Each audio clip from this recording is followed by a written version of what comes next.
What is going on, Headliner Nation? Hopefully everyone's doing well out there. Welcome to about the halfway mark of a lot of fantasy football leagues. I cannot believe how fast this season has absolutely flown by. But once again, we're wrapping up another week and it's time to kick back and relax a little bit. I don't know about you, but I am ready for a little rest and relaxation. So in today's video, yes, there's going to be timestamps down below if you're looking for them, but we still have our end of the week news, our weather update, our Pristine auction giveaway reminder, another segment of Mack and the Medic, and some Friday Fliers. So whatever it is you're looking for, be sure to check out the description for those timestamps. But let's go ahead and kick it off here with some end of the week news. Not a lot of big news here to end the week, but a few things that you guys should probably know about. The first thing up, Jeff Wilson Jr. going to get some touches this week for the Miami Dolphins. What does that mean?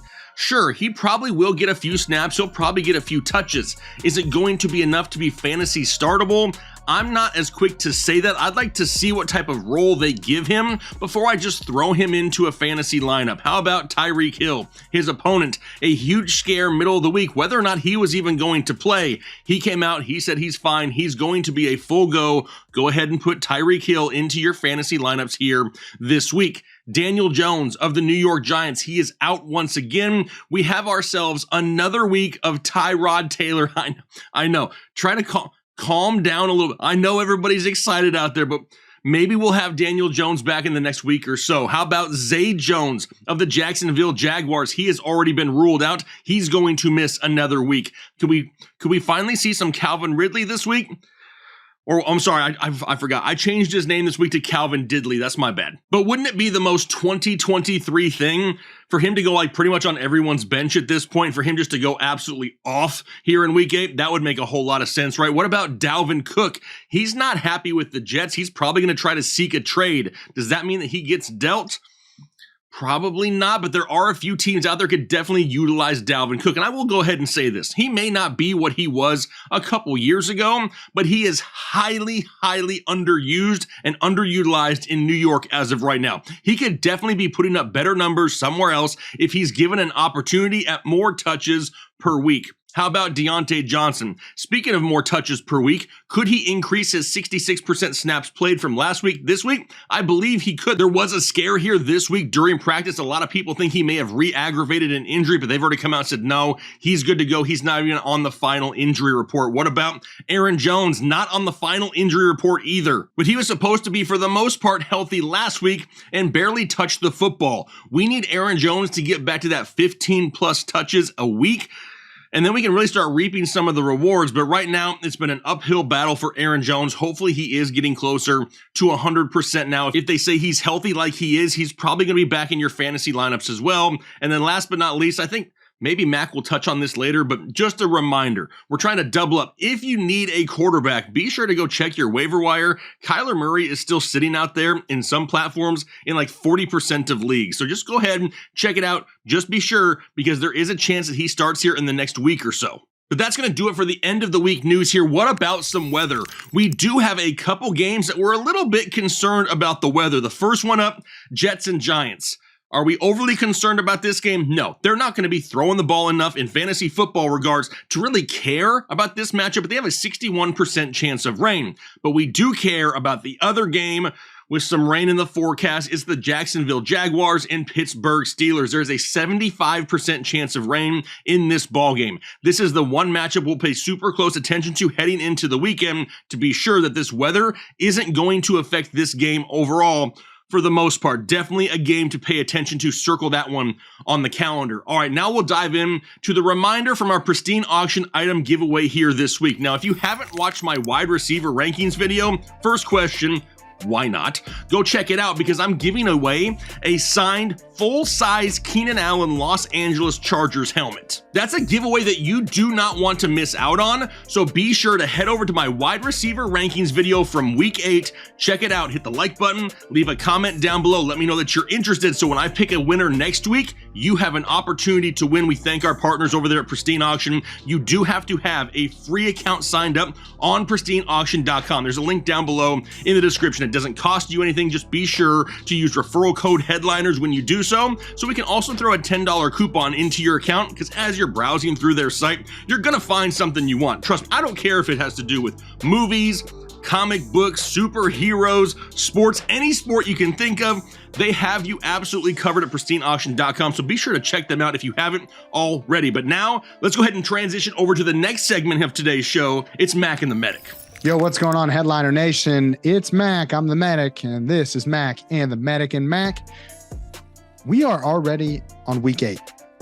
Woo. Does that sound ridiculous to you? Yes. It seems like we're just there. I mean, it's just amazing how quickly things have changed, and just time is flying by. I mean, it's just unbelievable. Hopefully your fantasy season has been going well, but I want to know, Mac, we're about halfway through the year.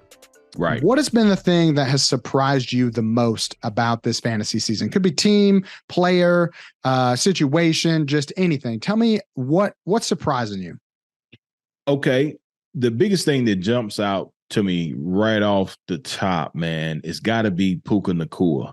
Yeah. This my dude goodness. came out of nowhere and he's been lighting it up, right? Yeah. I mean, he's currently like wide receiver number 4 right now, putting up mad numbers. I mean, he averages around about 11 targets a game, and this is all with Cooper Kupp. So it's just unbelievable, man. I don't think I can recall another rookie doing anything that's even close to this. You know what I'm saying? Not just coming out of nowhere. Now, I mean, we've had Randy Mosses and Jamar Chases and people like that, but we knew who those guys were. Nobody was talking about Puka Nacua being like this. You know what I mean? Yeah, and it's not just that he's open all the time, but he's making some pretty incredible catches. I mean, he's had 4 or 5, like, holy cow, there's only like 5 or 6 wide receivers in the league that can catch that ball, and he is coming down with it. So, yeah, I mean, I agree. From a fantasy perspective, this is a dude that was on waivers in pretty much every league. I mean, I don't know very many guys even taking Nacua in drafts, especially not redraft. No. So it is wild to see him just explode. I mean, and I thought for sure that when Cooper Kupp came back, that it would just go back to, oh, well, you know, it's Cooper Kupp's show. And then Puka is just there, you know, like he's just kind of getting, you know, 4, 5, 6 targets a game, not really doing anything crazy. But man, he's actually like outplaying Cooper Kupp right now in this offense. It seems very strange to me. Exactly.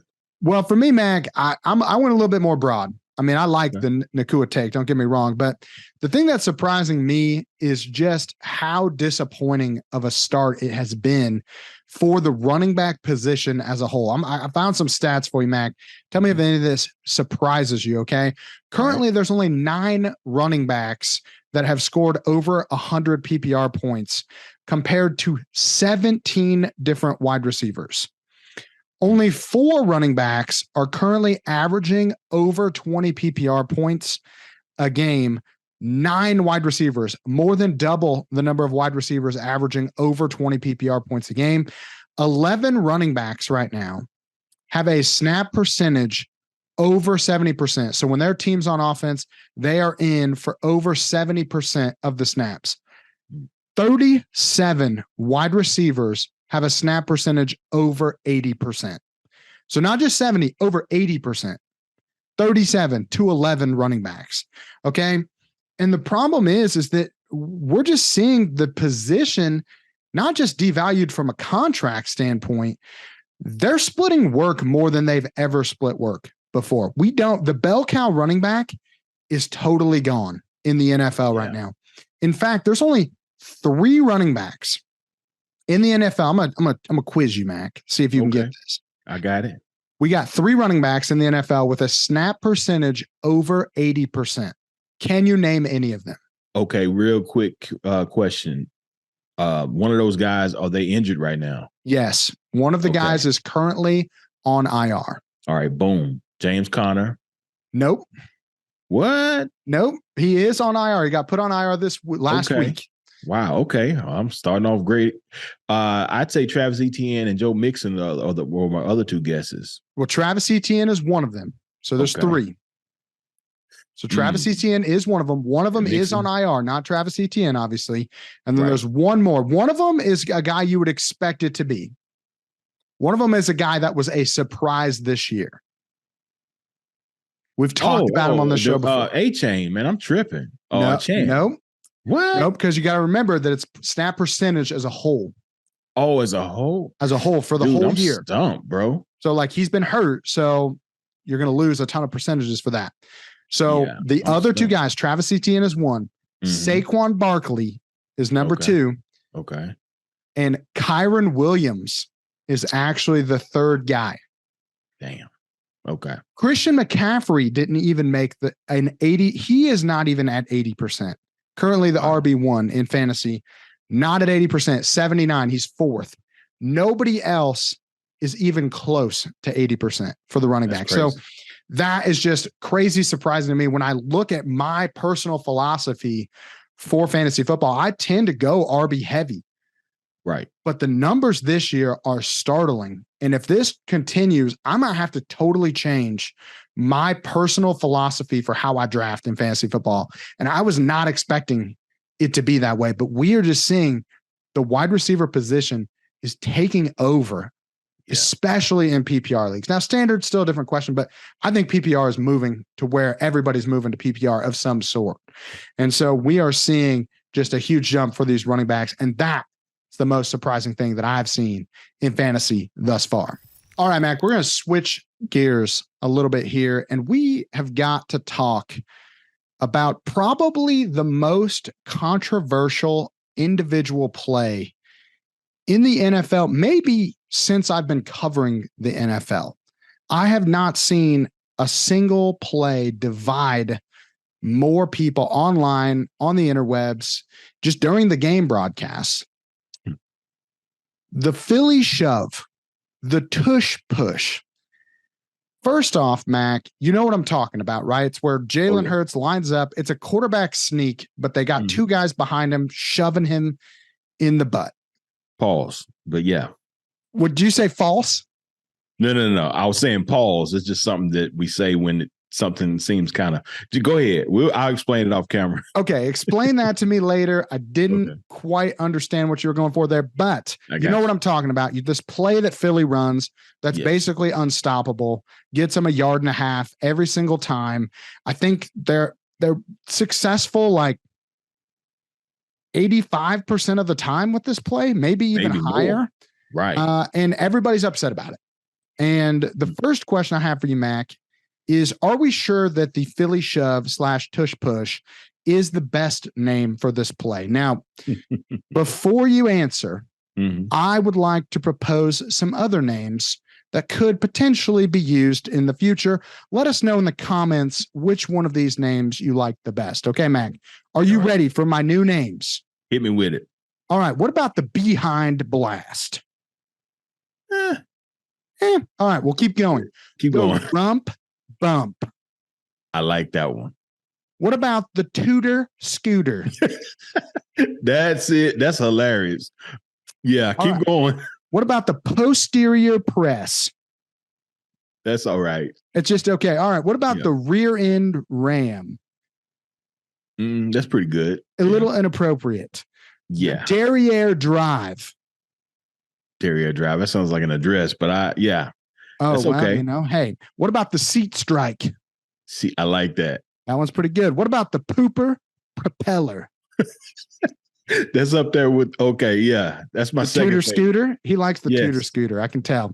Yes. What about the Fanny Force? Fanny Force. Okay. Yeah. I like it. All right. Now, these last few, I'll be honest, I'm really reaching on these, but just bear with me, Mac. The butt blow. No. The cheek charge. No. The booty booster. I like that one. What about last one? The dump truck dive. That's pretty good. I'm just saying. Yeah. We could be more creative with this. Did you have a favorite? Yeah. The what was it? The Tudor scooter? Yeah, the Tudor scooter. That's my favorite, man. That's a good one. It's hilarious. Let us know in the comments. I think this needs a funnier name. I'm just saying. Oh gosh. I think we should put all those on a t-shirt. That could be our next merch.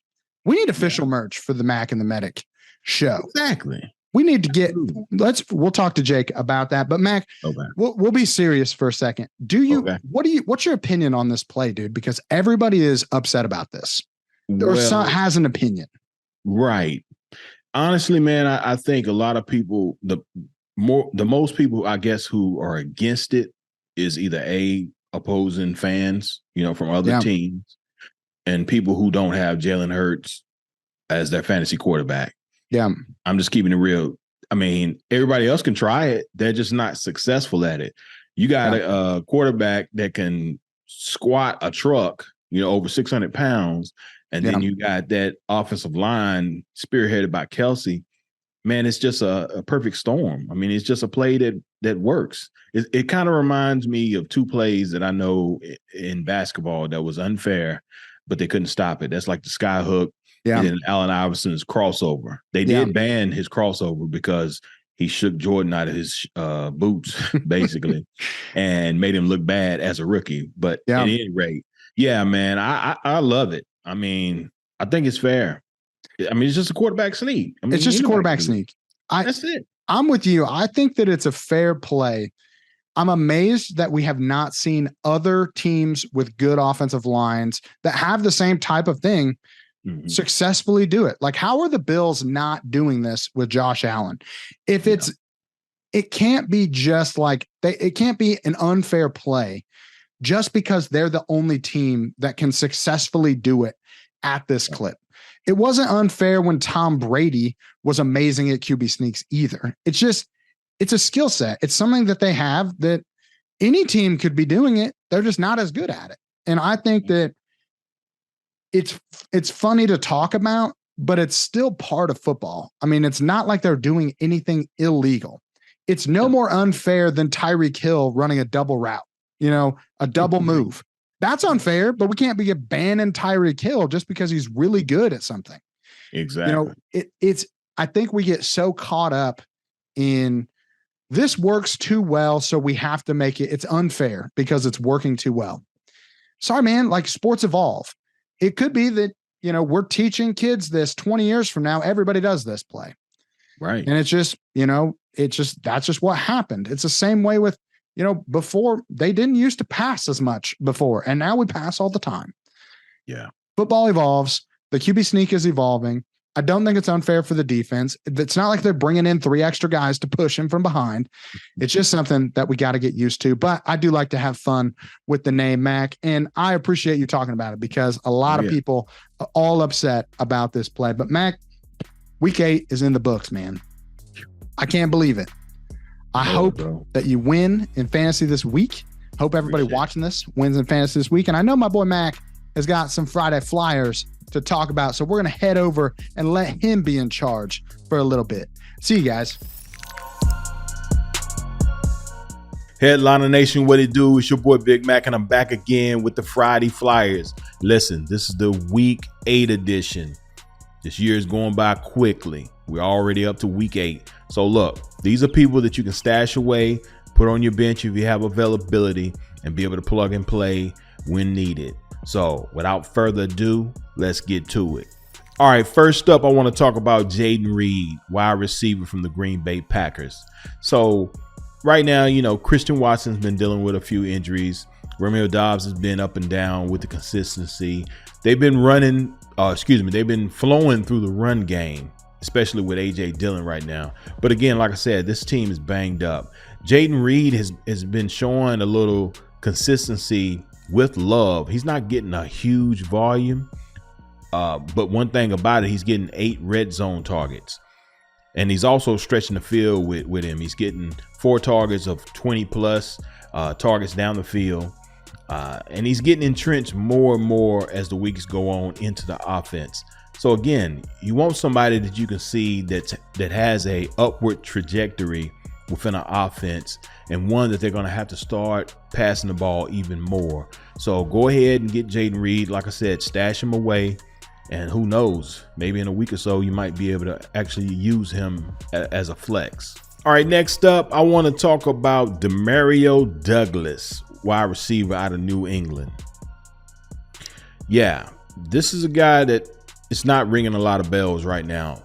However, he caught 4 or 6 targets for 54 yards and had a 20-yard rushing play versus the Bills last week. So with Juju being banged up, you got Kendrick Bourne that's out there, and he is considered the alpha or the wide receiver one as it stands in this offense right now. But again, with Juju being out, Demario Douglas has came in and gotten some decent amount of work. Now going forward, it's still a mix. It's still up in the air. You still got Matt Jones throwing the football, right? So these are all downsides to a certain degree. However, again, we're digging deep. But this is somebody that potentially has an opportunity to come in and carve a niche in this offense. Now, also look at it this way. The next couple of games are really juicy matchups.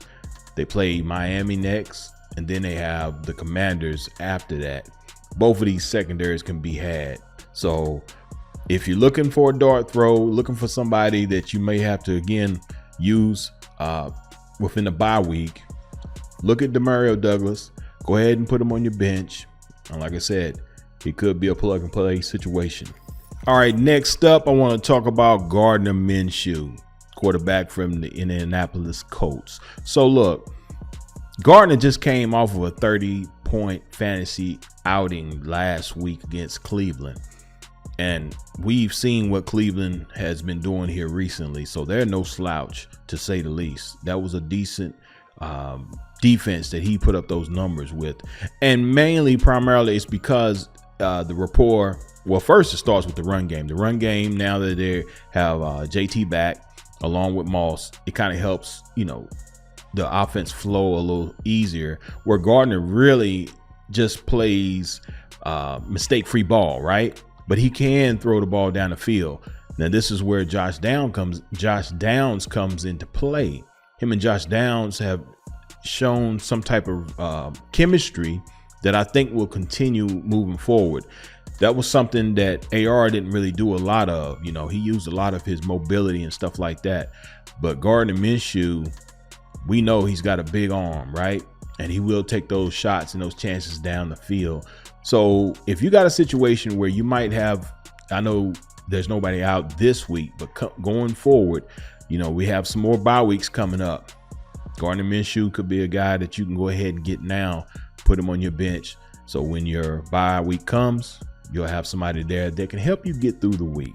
And last but not least, I want to talk about Jake Bobo, wide receiver from Seattle Seahawks.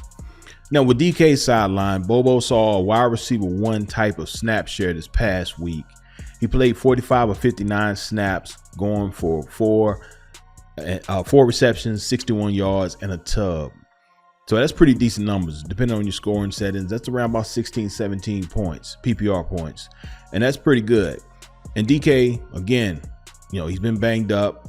He could be out again this coming up week. But here's the situation. They really don't have a lot of other pass catching weapons or options outside of JSN and Tyler Lockett. And for whatever reason, Tyler Lockett seems like he's been up and down this year. JSN had a really good game last week, but Jake Bobo was the guy that, like I said, he got a tub, and he also is being looked at a lot within the red zone. So he is somebody you want to take a really, really good look at. And again, like I said, you can put him on your bench, stash him away, but he could end up being pretty valuable within this offense, especially if DK ends up being, more hurt than what we expect. All right, guys, listen, appreciate the time again. Again, man, this is week 8. The time is rolling by. I'll be back next week, week 9. I'm gonna have some more diamonds in the rough for you. But until then, I want everybody to be safe, be blessed, and be champions. Peace.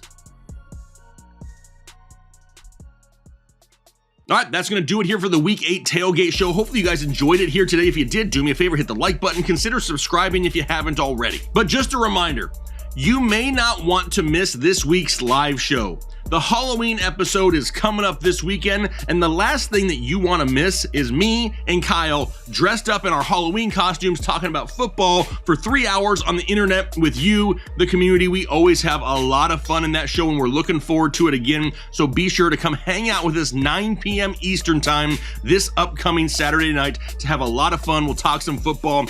I'm sure we'll make fun of each other a little bit as well too. But I'm going to go ahead and get out of here for the day. Hopefully you enjoy the rest of your day. Good luck this weekend in all of your fantasy football matchups, and it's time to start making that second half run in your fantasy football leagues. But for now, hopefully you guys have a great rest of your day, and then do your part to make the world a better place.